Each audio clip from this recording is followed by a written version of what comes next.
안녕하세요. 최다은 변호사입니다. 제가 최근에 상담을 하다가 정말 깜짝 놀란 일이 있었습니다. 어떤 일이었냐면 우리 변호사님에게는 내가 3회 도움을 받는 걸로 선임을 해서 3회가 끝나서 이제 더 이상 도움을 못 받는다 뭐 이런 얘기를 들었어요. 그래서 제가 무슨 PT 끊는 것도 아니고 그렇게 선임하시면 안 된다라는 얘기를 했고 그렇게 상담을 하면서 제가 이것도 영상으로 한번 여러분들에게 소개를 한번 해드리는 게 좋겠다라는 생각이 들어서 지금 영상을 찍고 있는데요.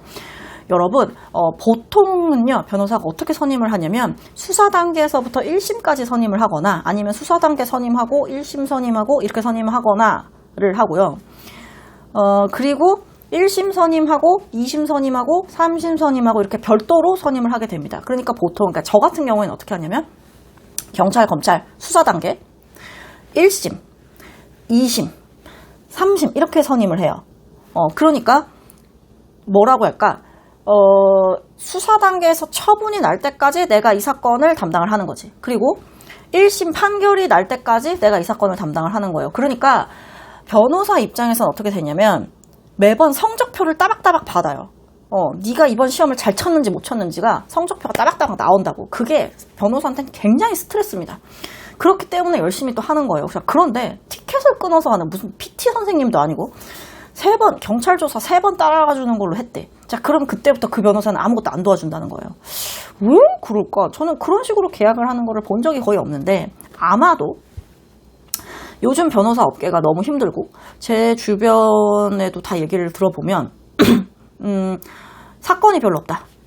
사건 수임이 잘 안 된다라고 하고 그러다 보니까 일부 변호사들이 굉장히 말도 안 되는 염가로 수임을 하면서 자기가 제대로 할 수도 없는 사건을 막 수임을 해. 그리고 그냥 나 몰라라 하거나 엉망진창으로 만들어 놓고 끝나거나 이런 경우들도 있고 이렇게 잘라서 선임을 하는 거예요. 예를 들자면 경찰 단계만 하겠다. 그런 얘기를 제가 되게 많이 듣는데 경찰 단계 자르고 검찰 단계 자르고 이렇게 그러니까 굉장히 쪼각쪼각 잘라서 하는 거죠. 이번 경찰 조사 한번 입회하는 거 얼마? 내가 경찰 조사 3번까지는 따라가 줄게. 3번 안에 이 사건이 끝나면은 끝나는 거고 아니면 너가 추가 비용을 내든지 다른 변호사를 바꿔야 돼. 이런 식으로 굉장히 쪼각쪼각 잘라가지고 선임을 하고 어떻게 보면 눈속임을 하는 거지. 의뢰인 입장에서는 이 변호사는 1,000만 원이래. 수사 단계. 근데 이 변호사는 300만 원에 해주겠대. 자, 그래가지고 그러면 당장 300에 끝날 것 같잖아. 근데 알고 보니까 출장비도 있고 뭐도 있고 하니까 수사 단계 끝날 때쯤 되면 오히려 나는 한 1,500을 내고 있어. 막 이런 식으로 하는 경우들이 있어요. 그래서 제가 와 기발하다. 어떻게 이렇게 처음에 손님을 유치를 한 다음에 계속 돈을 내게 할까? 그것도 참 재주다라고 제가 생각을 했었는데 여튼 그렇게 하는 경우들이 있습니다. 근데 여러분 생각을 해보세요. 자, 우리 PT 선생님이 3회권이다? 자, 그럼 3회 하면 끝나잖아. 자, 여러분 3회 안에 뭐가 끝날까요? 근데 우리 회원님은 연회원이고 혹은 내가 내가 한 10kg 뺄 때까지 이 고객님, 우리 회원님을 관리하는 내가 PT 선생님이야 라고 하는 거랑 책임감이 완전 다르잖아. 그러니까 어떻게든 이번 사건이 끝날 때까지 당신이 이 사건을 좀 맡아서 해줘.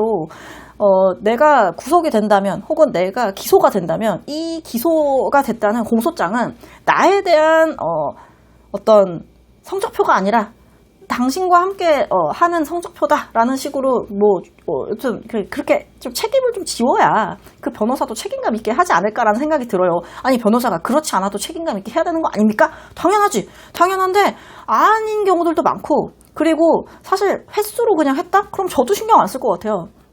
그러니까 그런 꼼수를 이제 의뢰인 입장에서도 부리면 안 되고 변호인 입장에서도 부리면은 저는 안 될 것 같은데 요새 워낙 세상이 각박하고 변호사 시장이 워낙 어려우니까 그렇게라도 선임을 하는 거지. 근데 그거 개인 간의 약속이니까 제가 뭐라고 하기는 좀 어려운데 그러니까 제대로 된 이 심급에서도 제대로 된 도움을 못 받는 경우들을 제가 많이 봐서 안타까워서 드리는 말씀이에요. 자, 그렇게 횟수로 끊어가지고 PT 선생님 티켓 끊듯이 그렇게 끊어가지고 해도 사건이 잘 끝날 수도 있겠지. 그럼 정말 다행입니다. 참 잘 되었네요 라고 제가 말씀을 드리겠지만 그게 아니라 예상치 못하게 뭐가 막 터지는 거야. 막 정말 구속영장 실질심사가 터진다든지 아니면은 대질신문을 하게 된다든지 거짓말 탐지기, 포렌식 그런 건 어떻게 하는 건지 그건 횟수에 들어가는 건지 아닌지 막 이런 걸 따지면서 하는 것 자체가 믿고 쭉 가는 게 낫지. 그때 뭔가 돈 때문에 내가 다음 단계를 고민해야 된다는 건 조금 그렇게 해서라도 한 푼이라도 줄이는 게 낫지라고 뭐 생각하실 수도 있겠지만, 제가 생각했을 때 그거는 좀 아닌 것 같아서 저는 그렇게 계약을 안 하고 있는데, 그래도 내가 이 사건을 맡아서 하면 이 사건 수사 끝날 때는 그래도 이 의뢰인에게 어떤 결과를 내가 주고 싶다. 그럼 내가 성공 사례 뭐 이런 것도 있잖아. 그런 것처럼 그건 나의 성공이란 말이야, 변호인 입장에서. 그러니까 그렇게 생각하면서 하는 게 훨씬 더 의뢰인한테는 이익이더라, 결과적으로. 그러니까 결과가 중요한 거지, 과정에서 내가 경찰 조사 참여할 때 변호사가 3번 옆에 있어줬어, 그게 나한테 무슨 상관이야. 그래가지고 그게 긍정적인 결과로 작용을 해야 되는 거니까 그렇게 하는 게 필요한데, 그거를 잘 놓치는 분들도 계시고 잘 모르니까 뭐 그런 거겠지만, 그래서 그런 분들은 좀 그런 것들을 조금 유의했으면 좋겠다라는 생각이 들어서 좀 안타까운 마음에 영상을 남기게 됐습니다. 참고하시기 바랍니다.